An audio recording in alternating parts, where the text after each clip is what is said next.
Toujours dans votre acte du jour de ce 25 décembre 2024 suñ fa jógee dañuy dem fële ci assemblée nationale fekk ji fa ñi nga xamante ne mooy les députés ginnaaw nag démb bi nga xamante ne ñi ngi doon voté lii di loi des finances rectificative bu 2024 ginnaaw nag li nga xamante ne mooy loi finance initiale bi tegoon nañ ko ba noppi kii di présidente groupe parlementaire opposition bi di takku wàllu di maître Aïssata Tall Sall yëkkati na fa ay kaddu daal di fay souligner ay irrégularité ak li nga xamante ne daal mooy illégalité yoo xamante ne daal dinañ koy jëfandikoo ci li nga xamante ni def nañ ko ci kanamu ki nga xamante ne mooy le ministre des finances et du budget di Cheikh Diba nañu dem déglu ji maître Aïssata Tall Sall dellu si waat. Je vous remercie, Monsieur le Président, Messieurs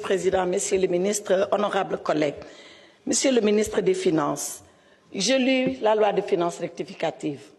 Pour moi, elle contient 3 curiosités sur lesquelles nous devons nous arrêter. La première curiosité, c'est que de mon point de vue, cette loi viole l'orthodoxie financière. Elle viole l'orthodoxie financière parce que le principe est que la loi de finances rectificative corrige la loi de finances initiale. Or, et vous l'avez expliqué dans l'exposé des motifs, il est arrivé des dépenses auxquelles vous devez faire face. Les inondations en font partie, les élections en font partie, la restructuration du gouvernement en font partie. Comment se fait-il que vous ayez déjà consommé tous ces crédits pour venir nous demander de voter la loi?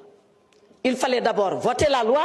avant de les consommer les crédits. Mais les élections sont derrière nous. Vous nous demandez de vous octroyer des crédits de 20 milliards que vous avez déjà dépensés pour les élections. Première violation de l'orthodoxie financière. Parce que c'est comme si un enfant venait prendre 10 000 francs de la poche de son papa, aller les dépenser entièrement et revenir dire à son père « j'ai besoin que vous me prêtez 10 000 francs » alors qu'il les a déjà pris. Voilà la première violation. Deuxième violation de l'orthodoxie financière. La loi de finances rectificative, de mon point de vue, et là aussi, vous l'avez expliqué, elle a été faite parce qu'il y a un resserrement des recettes, d'accord, une moins-value de 840 milliards,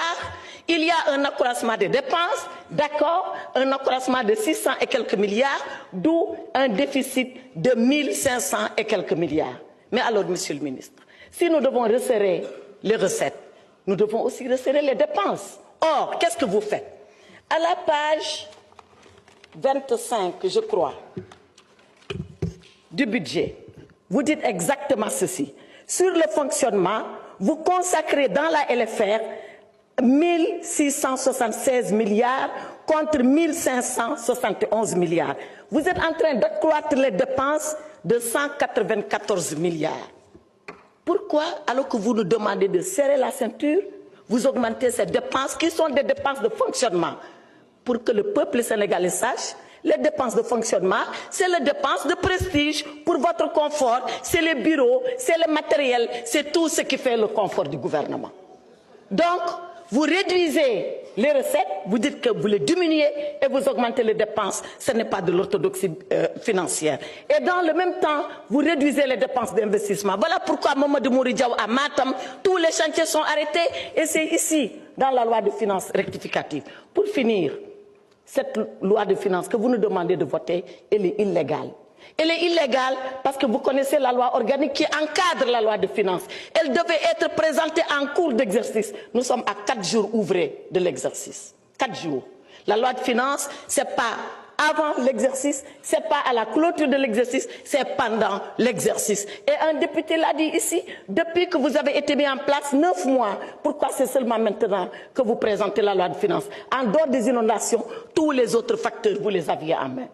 Enfin, Monsieur le ministre des Finances, revoyez vos chiffres. Vous nous dites dans le cadrage budgétaire que le déficit, il sera à 3% 2027 pour être dans les critères de convergence de l'UEMOA. Dans le projet que j'ai là, dans le projet Sénégal 2050, il est dit que ce déficit sera à 3% dès l'année prochaine. Qui croire? Le projet ou le budget? Répondez à cela, je vous remercie. kon ñoo ko déggandoo li olof Njaay di wax ku jàngul mënta tari tey suñu gisee ay stagiaires ñëw assemblée nationale bëgg a tari li nga xamante ni tey jii ñoom jànguñu ko je crois que dina métti je crois que plaidoirie maître Aïssata Tall Sall en tout cas bi mu leen félicité jaajëfal leen ci li nga xamante ni askanu Sénégal ñoo tànnal seen bopp jox leen li nga xamante ni mooy majorité confortable mais jàpp nañ daal li nga xamante ni ñu ngi koy def du dara loo xamante ni tey jii dafa ànd ak li nga xamante ni mooy légalité ginnaaw nag ñi nga xamante ni bi ñu egsee ci réew mi lenn la ñu wootee jub jubal jubbanti ki wootee jub jubal jubbanti yaakaar naa ni bépp pas wala acte boo teg dañ ci war a fekk jub jubal ak jubbanti waaye tey jii acte boo xamante ni gis nañ ko ci assemblée nationale du début ba tey jii fi ñuy waxee à chaque fois ñu souligner fa lépp loo xamante ni maanaam illégalité la maanaam loo xamante ni jaarul yoon teguñu ko ci yoon teguñu ko ci droit ndaxte tey lii nga xamante ni mooy loi des finances rectificative bi je crois que dafa am lu ko waroon jiitu mooy loi des finances initiales ndaxte tey su ngeen demee ba dépenser li nga xamante ni mooy budget du Sénégal boo xamante ni moo desoon ñu voté woon ko ci 7003 milliards ñëw occupé premier trimestre bi ngeen ñëw jël deuxième trimestre troisième ba quatrième trimestre je crois que mu desee woon leen 4571 milliards tey jii ngeen consommé xaalis boobu ba noppi waxu leen askan bi fan ngeen ko dugal alors que démb dafa bokkoon ci seen combat ngeen koy xeexe régime bi fi nekkoon donc je crois que vous devez des explications aux Sénégalais ci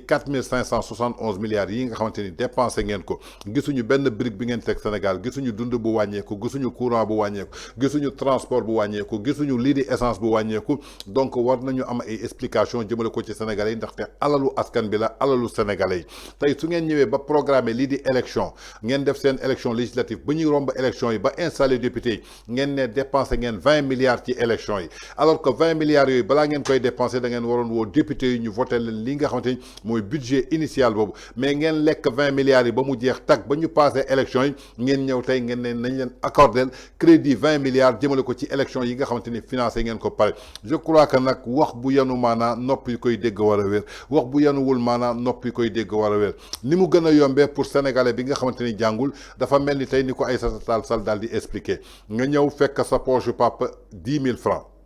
tàgguwoo ko yëgaloo ko nga dem sàcc 10 000 francs yi jël 10 000 francs yi dem caaxaane ko ba mu jeex tàkk yoratoo dara nga dellu si quelques jours après nga ne papa dama bëgg nga lebal ma 10 000 francs yu nekk foofu ca sa poche sa papa ban 10 000 francs la lay lebal ginnaaw bi nga xamante ne sàcc nga 10 000 francs yi ba noppi donc je crois que parfois dañu nekk di lëre askan bi te askan bi waruñu ko lëre ku woote jubal jubbanti da nga war a jël yëpp teg ko ci yoon nit ki nag soo xamul lan mooy fonctionnement assemblée nationale da ngay dem jàngi ji am majorité confortable mënul régler dara ci biir réew parce que ñi nga teg tey jii ci majorité confortable est-ce que comprendre nañu naka la assemblée nationale di fonctionner est-ce que comprendre nañu naka la loi des finances initiales di ko doxee est-ce que comprendre nañu naka la loi des finances rectificatives kañ lañ ko war def ak kañ lañ ko war def ba ngeen demee ba nga xamante ni voté ngeen seen budget ba pare budget 2025 ba estimé ko ci 6395 milliards ngeen dellu si tey pour voté loo loi des finances rectificatives maanaam mooy pour ñu rectifier li ñu nattoon ci budget bële ñu prévoiroon ko woon am loo xamante ni dépassé nañ ko am loo xamante ni xëy na am na ay imprévu ndaxte lépp loo giset budget jàppale ne que nag dañ koy natt prévision la maanaam dañuy yaakaar rek que lii mën nañ ko am fii mën nañ ko am fii su ngeen demee nag ba ci biir li ngeen yaakaaroon mën ngeen ko am fii su dee am ngeen ko xayrun su dee amul leen ko dafa moyen ngeen am feneen fu ngeen ko jëlee ngeen def loi